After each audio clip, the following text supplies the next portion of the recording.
অসুর সকল পাইল চরণ, বিনোদ থাকিল বসে। অসুররা ভক্ত হয়ে গেল, অসুর হয়েও তারা ভগবত ধামে চলে গেল,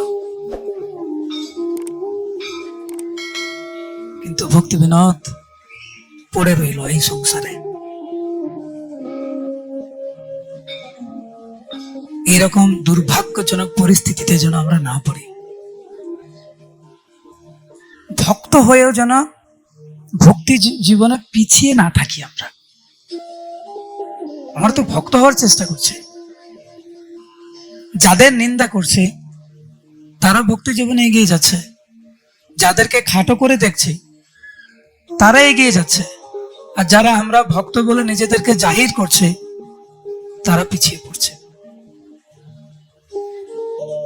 হে ভগবান, আপনার চরণ কমলে এই প্রার্থনা, ভক্তি জীবনে প্রবেশ যেহেতু করার চেষ্টা করছি, জানি না কতটুকু প্রবেশ করেছি ভক্তি জীবনে, কিন্তু এরকম দুর্ভাগ্যজনক পরিস্থিতিতে যেন কখনো না পড়ি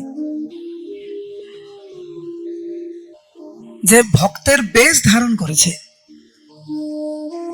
কিন্তু ধীরে ধীরে ভক্তি পথ থেকে পিছিয়ে যাচ্ছে। আগে হরিনাম করতে অনেক আগ্রহ ছিল, এখন আগের মতো আগ্রহ নাই। আগে অপরের এত দোষ ত্রুটি দেখার প্রবণতা এত ছিল না,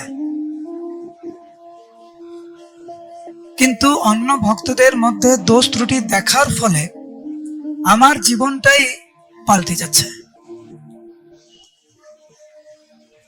ভগবানের কাছে এরকম প্রার্থনা যেন আমরা নিয়মিত করি, অসুর সকল পাইল চরণ, বিনোদ থাকিল বসে, এরকম যেন না হয়।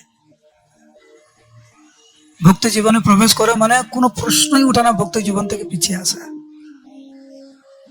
একটা জিনিস, একটা বিষয় যেন আমরা দৃঢ়ভাবে উপলব্ধি করার চেষ্টা করি যে ভক্তি জীবন কখনো সহজ না, কোনো পরিস্থিতিতে না। আমরা ভক্তি জীবনে যতটা এগোনোর চেষ্টা করব, মায়া তার পরীক্ষা আরো দৃঢ় করবে, আরো কঠিন করে তুলবে।